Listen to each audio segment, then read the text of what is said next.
Halo teman-teman, kali ini DG akan menceritakan alur anime Tokyo Revengers musim ketiga episode 10. Tak bosan-bosannya DG menyarankan agar kalian nonton anime ini secara langsung karena dijamin kalian pasti puas dan tentu saja memiliki pengalaman nonton tersendiri. Tapi jika kalian gak ada waktu, maka mampir ke sini adalah pilihan yang paling tepat karena DG dengan senang hati akan menceritakan semua kisahnya untuk kalian semua. Sebelum lanjut, buat kalian yang baru saja menemukan channel ini, ada baiknya untuk subscribe dulu. Jangan lupa juga untuk menyalakan notifikasinya, agar kami semakin semangat untuk menghadirkan konten-konten terbaik buat kalian. Oke, langsung saja, persiapkan diri kalian and enjoy!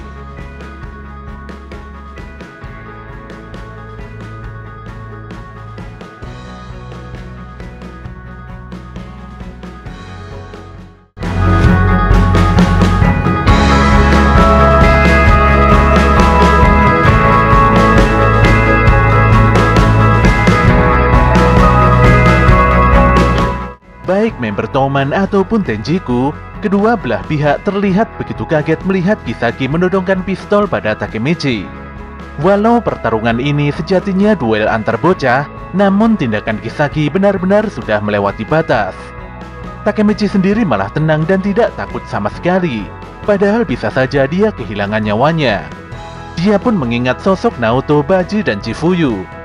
Ketiganya benar-benar telah berkorban nyawa.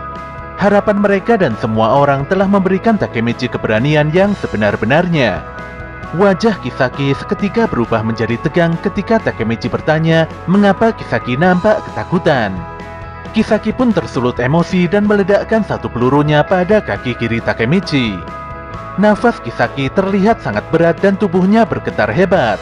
Jelas saja semua orang nampak sangat terkejut. Walau cukup kesakitan, tapi Takemichi menyeringai dan malah menantang Kisaki untuk segera menghabisinya. Takemichi memiliki banyak alasan untuk tidak boleh kalah.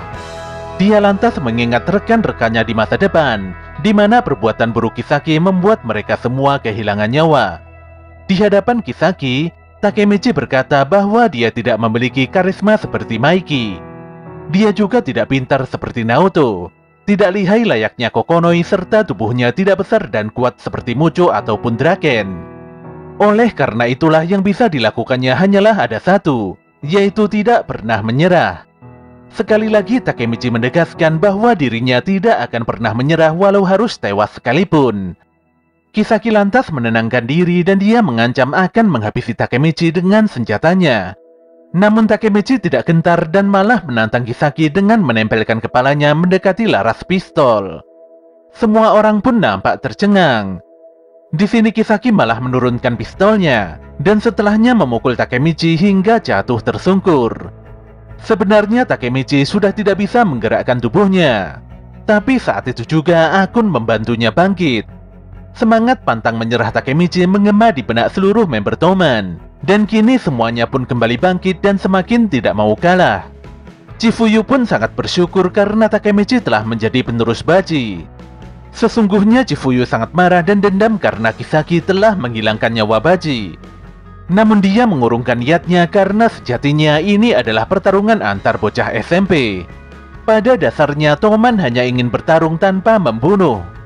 Semuanya ingin terlihat keren, walau kadang mereka keras kepala dan agak sombong. Dikarenakan tidak mengetahui cara melampiaskan kekuatan, maka Toman meluapkannya dengan cara adu jotos. Di sini air mata Mucho mulai menetes, karena dia sadar bahwa inilah perbedaan sesungguhnya antara Toman dan Tenjiku. Dia pun mulai bingung dan meragukan Izana. Apa sih sebenarnya yang ingin dicapai oleh Tenjiku? Ketika Toman benar-benar tegang, Kisaki malah berkata bahwa hal itu tidak akan mengubah fakta kalau Tenjiku adalah pemenangnya. Kisaki pun pura-pura melunak dan mengajak Takemichi berdamai saja. Dia lantas mengusulkan agar Toman dan Tenjiku bergabung menjadi satu geng dengan nama Tokyo Manji. Tentu saja Maiki lah yang akan menjadi pemimpin utamanya. Tapi Takemichi tidak sudi dan langsung meninju muka Kisaki. Dengan sangat serius, Takemichi berkata bahwa dia akan menghancurkan otak busuk Kisaki. Takemichi tidak akan pernah berdamai dengan Kisaki. apalagi setelah melihat kejadian buruk di masa depan. Kisaki pun sangat bingung mengapa Takemichi begitu keras terhadapnya. Disinilah Takemichi menyinggung sosok Draken yang berakhir sebagai seorang pembunuh. Jika memiliki kesempatan untuk mengulangi kehidupannya, Draken ingin sekali melenyapkan Kisaki Theta. Draken juga berkata bahwa Kisaki menginginkan semua hal yang berharga bagi Maiki. Tapi Kisaki masih tidak memahami dengan apa yang dimaksud Takemichi. Takemichi pun berusaha meninju Kisaki lagi, namun Izana ikut campur dan memukul Takemichi. Izana juga menendang Takemichi hingga terjungkal. Lagi-lagi Takemichi tidak mau menyerah dan kembali bangkit. Kini dia memahami alasan mengapa Draken dijatuhi hukuman mati. Draken jelas-jelas berusaha membalas kematian Emma. Semua orang pun begitu tegang melihat Izana membantai Takemichi habis-habisan. Pun demikian Takemichi selalu bangkit dan bangkit kembali. Situasi ini pun membuat Izana mengingat sosok Shinichiro, di mana Shinichiro nampak selalu tersenyum dan meminta Izana untuk memukulnya hingga puas. Sifat keras kepala Takemichi membuat Izana mulai tersulut emosi. Ketua Tenjiku itu langsung menghajar Takemichi dengan begitu brutal. Walau muntah-muntah darah, namun Takemichi tidak pernah gentar. Dia bersumpah akan selalu melindungi Toman dan Maiki. Semuanya terlihat kebingungan ketika Takemichi menghentikan serangannya. Takemichi pun mengepalkan tinjunya ke atas langit sembari menyambut kehadiran bos Toman alias Maiki. Kedatangan Maiki yang begitu tiba-tiba membuat semua orang sangat terkejut. Maiki seharusnya masih berkabung dan terpuruk karena adiknya baru saja meninggal dunia. Bos Toman itu pun meminta izin dan melewati Izana untuk sekedar berbicara sejenak pada Takemichi. Maiki lantas mengungkapkan rasa terima kasihnya yang begitu mendalam pada Takemichi. Sedetik kemudian Draken datang bersama Hina dengan mengendarai motor. Takemichi pun jadi terkejut dan bertanya-tanya, mengapa Hina juga ikut datang dalam kegiatan tawuran ini. Shin pun kembali ke rumah sakit di mana Maiki dan Draken masih bergabung. Hina pun mencoba berbicara dengan Maiki mengenai Takemichi yang berusaha keras untuk menyelamatkan Emma.